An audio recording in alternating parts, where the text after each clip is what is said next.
Hello and welcome to the RAC Fleet Risk Management webinar. My name is Martin Moore. The aim of this webinar is to get to the very heart of fleet risk management, and I have with me today two industry experts, RAC's Steve Whitmarsh and Dave Abbott. In a moment we'll be going through a presentation on risk management with advice, information and food for thought for all fleet operators. The presentation slides are visible in the window to the right on your browser. And underneath us in your browser window is a text input area where you can type comments, opinions and questions. We'll be having a Q&A session at the end of the broadcast, so feel free to interact and take advantage of the opportunity to ask some experts some questions. First of all, I've got a little bit of housekeeping. Now, this webinar is intended to give a general overview of the subject matter and is not intended to be advice given to any individual or covering your specific circumstances. The RAC and its presenters will not be liable for any reliance made on any advice given or comments made during the webinar. RAC Risk Management provides consultancy services if you would like specific advice on any matter, and we'll be giving contact details for all those services at the end of the broadcast. Right, to business. Steve Whitmarsh heads Fleet and Commercial Services at RAC. His team looks after all areas of fleet and commercial breakdown. That's 2 million assets. Dave Abbott is Director of RAC Risk Management. And after spending 30 years in the police service, he switched his talents to fleet driver training. In his spare time, he drives a Formula 3 racing car. Gentlemen, we have gathered to discuss grey fleet today, and we've decided that by building our conversation around grey fleet, we get to cover off many aspects of fleet management, because I think it's widely accepted that grey fleet presents some very specific problems, and so they deserve to be addressed. We'll be looking at what we exactly mean by grey fleet, why managing grey fleet drivers is such a problem, grey fleet vehicles and their fitness for purpose, and how we make sure that grey fleet vehicles are safe and legal. And we're also going to look at duty of care and how it applies to all vehicles driven on business. One of the areas that I'd like to explore at some point is this notion of a permit to drive. So Steve, first of all, if I can start with you perhaps, tell us a little bit about the background, how we arrive at the situation we're in today. Yeah, thank you, Martin. This all started in the 1990s, early 1990s, when the government, through the Health and Safety Executive, started to ask about fatalities out on the road, how many there were, and who it was that were who these fatalities were. And as a result, they found that a large proportion of these fatalities were people driving on business, around about a third. And as a result, in 2003, the Health and Safety Executive launched their Driving at Work guide, and as part of that, defined the vehicle as a place of work, which essentially meant that any vehicle that used on business was the same, had the same health and safety rules and regulations applied to it as if you were running a machine in a factory or if you were on a construction site. So the same Health and Safety at Work Act applied if you're in a vehicle used for business. This dovetailed quite nicely with the government strategy at the time to reduce fatalities on the road, and as a large proportion of those fatalities were from business users, this meant that the government had a better bang for their buck and were able to target the largest area that were causing these fatalities. So the government felt that it could access at-work drivers more easily than the general motorist who's, sort of doing the shopping run or the school run. Obviously bound by road traffic laws and the normal laws of the land, but using the employer to push through legislation onto the driver on company business, it was felt Absolutely. that they would effect greater control. The reality, of course, is that traffic law still applies to all drivers, and they have individual responsibility to perform properly, but quite clearly the target area of business drivers was something that the government could address fairly simply without too much expense. Not to say they weren't dealing with road safety overall, because that certainly has been the case, but business drivers became a natural target, and so it is today. We've just had a change of government. Is there any sense that the new administration will look at this any differently? Are we likely to see greater legislation or remain on the same course, or how's that going to affect it? I would expect the government to remain on the same course. Okay. I'd agree with that. Dave, Yeah. talk a little bit about where we've come from since the 1990s, because as I understand it, the policy that's been adopted by the government has been pretty effective. Yes, that's right. General perception, of course, is that fatalities are going up as we have more and more motor cars on the road in the UK. 31 million at this moment in time. But if we go back into the 90s, when we had less than 20 million vehicles on the road, the fatality number was 5,800 or thereabouts. We plateaued there for a while, and now we've seen improvements coming down through the 3,000 numbers to the biggest improvement of all this last year, 2008, to 2,538, which is the lowest figure that we've ever had. Quite clearly, that's a huge improvement, and I guess that amongst other things, that makes us one of the safest countries in Europe. We know that in the EU the fatality numbers are huge. There were about 39,000 deaths on the road in the EU last year, and they've discovered very much the similar numbers to Steve earlier on quoting a third. The EU are now saying 39% of the fatalities in Europe were driving on business. So that's quite clearly a big target wherever we look. And I guess there have been some strategic moves that have changed those numbers. And if we think about it, probably the most significant change is vehicle technology. I mean, Steve will tell you about the changes in vehicles that we've seen over the years. A huge investment. Tell us, Steve. Indeed, I've worked for a couple of motor vehicle manufacturers, and indeed I've seen first-hand crash testing and some of the technology that's gone into some of the vehicle advancements. That includes material advancements, different use of materials in construction, so there's more energy absorption. Obviously, we're all aware of the increase in use of airbag technology and whiplash protection and that sort of thing, anti-submarine seats. But of course, there's also preventative technology there to stop people having accidents, ABS and traction control and that sort of thing.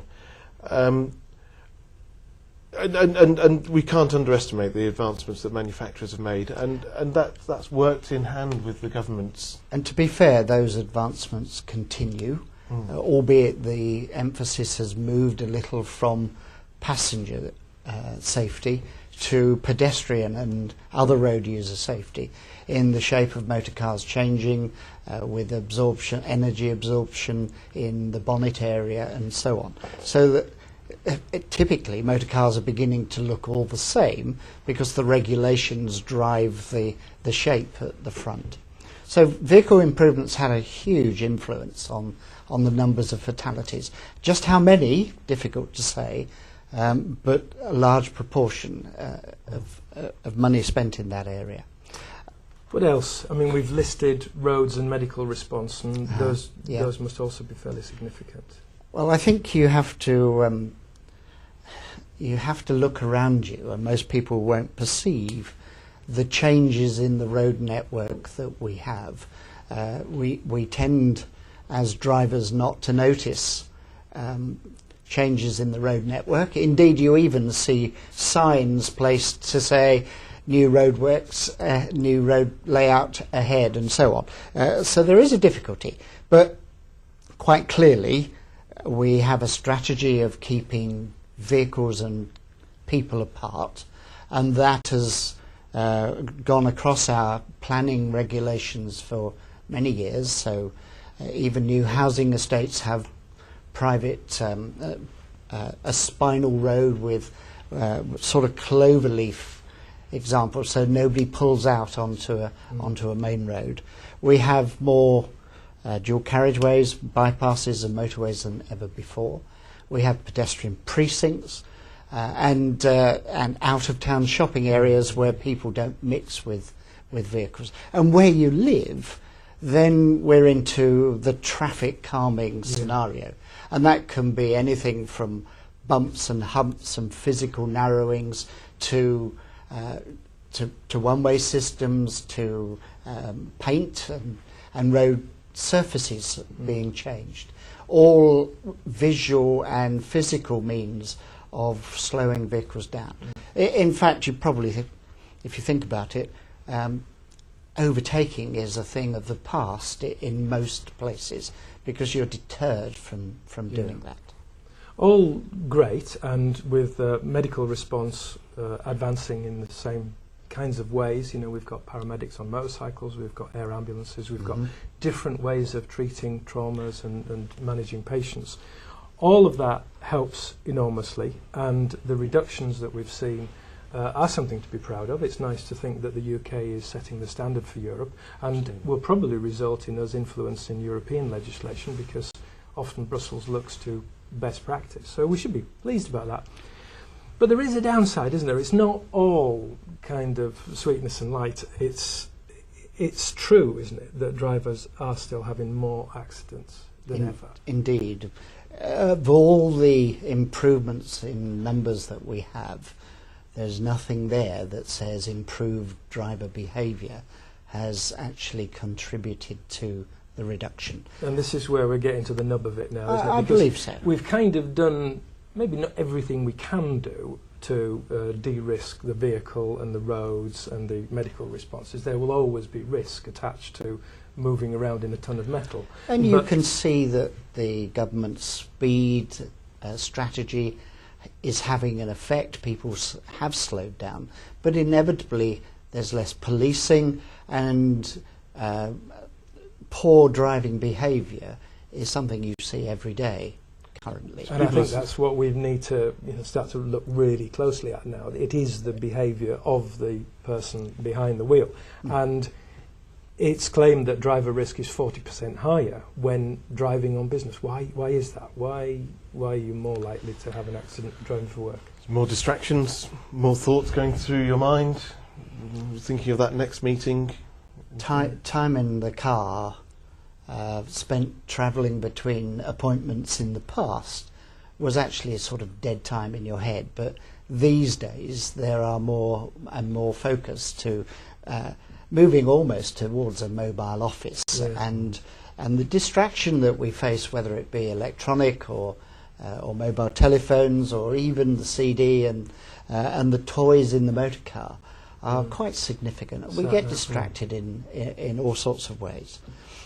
Of course, as human beings, the girls will tell you differently, but as human beings, we don't do two things at once very well, do we? Well, my wife would agree with you. Because we do it every day, it's almost overlooked that asking an employee to drive is probably the most dangerous thing you could ask them to do, unless you send them down a coal mine or ask them to work on an oil rig or something like that. It's a pretty high risk activity. Well, the perception of driving risk it doesn't reflect the real numbers, does it? No. It's something that we have become used to as a freedom, and we don't take it seriously. We don't have the same responsibility to driving as perhaps we should. Reality is, of course, that driving mileage in a company scenario exposes you to more risk. Yeah. And so the numbers tend to reflect that, and company car drivers generally will have more accidents than private motorists. Their personal risk is higher, probably 40%, which is significant. And if we tell people that 2/3 of company cars effectively crash every year, then that is different from private motorists too. It doesn't mean, of course, that everybody has a go. It means that some of our drivers are having more often the accidents. And the 20/80 rule is quite true. Quite often for companies, there are small proportion of the drivers who have a large proportion of the accidents. Okay. Let's bring this back round to grey fleet and return once more to the concept of duty of care. And Steve, talk to us a little bit about how in the past companies may have been tempted to kind of absolve themselves of responsibility a little bit by encouraging cash for car allowances and reducing the numbers of company cars in the belief that they no longer have to worry about managing that road risk and duty of care. Yeah, so it's an interesting point actually. I think there's two points here. One is that there has been a move to cash for car, be that however it manifests itself, either a structured employee car ownership plan or a salary sacrifice scheme or pure cash for car. And there's also been a vast outsourcing of fleet management to the large contract hire organisations, and both are a type of outsourcing. So you're outsourcing to the employee when you're doing a cash for car type scheme, and you're outsourcing to a contract hire organisation or a fleet management organisation. But outsourcing, that fleet management responsibility does not outsource the responsibility for health and safety for those drivers, and it's very important to remember that, and this is why grey fleet is such an important subject and one that we're trying to cover today. So the aim is really to encourage employers and responsible organisations to consider all cars that all their drivers are using on company business in the same way as they would manage a company car. That has to be right. That's the interpretation of the law. Whoever owns the vehicle actually makes no difference to your lawful responsibility about looking after people and, let's face it, looking after the public as well. So the difficulty is that when you outsource the vehicle to somebody else, the controls disappear. And so if we're talking about grey fleet and we need to define who grey fleet vehicles are, clearly, if you give a chap the cash and he's allowed to go and choose his own vehicle, we have worries about that. So a cash for car scenario is certainly grey fleet. We also see the use of private vehicles being driven on business on an occasional use, and we clearly will include those vehicles too. And some pool cars and other vehicles that are occasionally used where there is no control is clearly a source of potential. I suppose it comes down a lot to the definition of driving for work and what are business miles and what are the other types of driving that may be done in relation to work, so commuting, for example. That's not necessarily considered. You're right. Commuting is not considered as driving for business.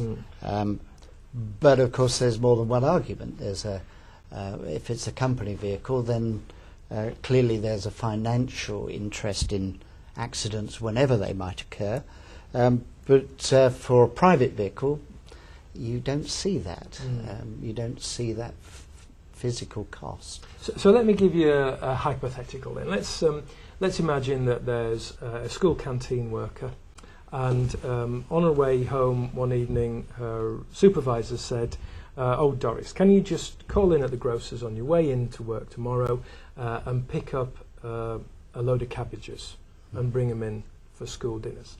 And Julie does this. She's on her way to work the next day. She stops off at the greengrocer's. She loads the back of the mini metro with cabbages and heads on her merry way to school.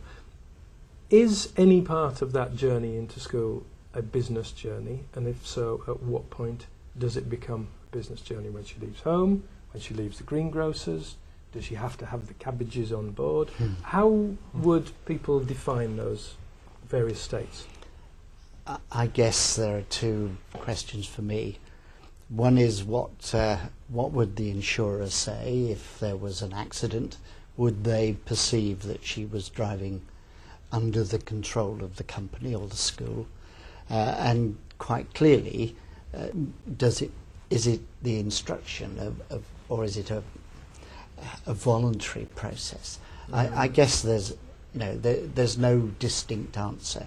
What we are going to see, however, is whenever there is a serious accident, a fatality or a potential fatality, you're going to see an inquiry by the police officer to determine whether that person was driving on business. And I guess that means anything other than commuting. So a trip to another office, a course or a seminar, or even a business trip where you drive to the station and go somewhere other than your normal place of work begins to be conceived as driving. You could on argue business. that she was still commuting. But not a normal commute. Yeah. And it's about commuting to your normal place of work. Yeah. See, there are no stats here. Because accidents don't get reported by grey fleet drivers, the companies just don't know what's happening. And far more accidents are happening out there that the business doesn't know about. Because they don't have a financial interest, sometimes they won't ever know about. And she would need to make sure the cabbages were secured as well. It must be loaded very safely, yeah, absolutely. Sorry, did I interrupt you then? No, not at all. Well, I'll let you chat to us then. And I'd like you to take us through the four components, if you like, of health and safety law, as you've defined on the screen there. Well, I think we need to understand that all of the health and safety regulations that we see in industry now apply to motor cars. We've covered that at the beginning. And clearly the steps that a business need to follow, 4 steps to heaven if you choose those words, determine that there are specific responsibilities. And the first one, as suggested in the HSE Driving at Work booklet, is that there needs to be a work-related road safety policy document. And if we think about that policy, it's slightly different from the core health and safety statements that you would see in the core side of your business, specifically because this is new and because it's come to the forefront at this stage. And if we think about what that policy is about, it has to set out the strategy and the responsibilities for business people to understand what their management responsibilities are, how they would apply the other steps, the risk assessment and training and record keeping parts, and indeed what line managers need to do, what their responsibilities are. And let's not forget the driver responsibility too, because it's easy as a company car driver to think that the business will look after you when you clearly have tasks of your own to perform, looking after the vehicle and so on. So policy is the first step. Risk assessment is a legal requirement, and normally in a business that would be a generic task assessment. But because we're all so different in driving terms, the way the law has been interpreted most often is a individual driver risk assessment. So about your particular circumstances and exposure.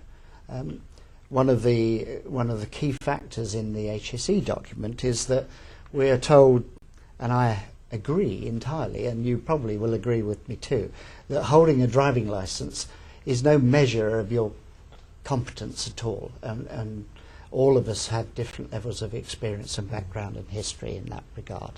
So risk assessment is a tool to focus where we need to apply the right solution. And the regulation says that you should supply appropriate training, appropriate to the risk, I think that should be. And some people will clearly, through their personal profile and experience and exposure, will attract a high level of training, probably hands-on driver training on the road, and others will attract an e-learning process. Some people, of course, with low exposure, good record, may not need any resolution at all and may be perfectly safe. However, the last point, record keeping an audit trail, is absolutely essential because of the way health and safety law is structured. And that's about the onus of proof being reversed. Effectively, what we're saying here is you need to show that you have a reasonable excuse. Otherwise, you might be accused of failing in your duty of care. Can we explore that a little bit more then? Yeah. So, are we saying that essentially an organisation might be assumed guilty of something unless it can provide evidence that it's innocent? If there's a proven risk, and typically that would be an incident, wouldn't it? And you cannot show that you've taken reasonable steps towards managing that risk, then you might be assumed guilty of failure. Okay, and that's the way the law is structured. And quite clearly, to be able to show what you have done in respect of the business overall and the processes and procedures and individual drivers is absolutely essential to make sure you're safe. That's a sobering thought then, isn't it? It is the idea that you have to provide that evidence that... Very good. Well, you've mentioned the policy as point one of those 4 steps to heaven. This was your first step, Dave. And you say a separate work-related road safety policy is advised. What are the other things that policy needs to look at?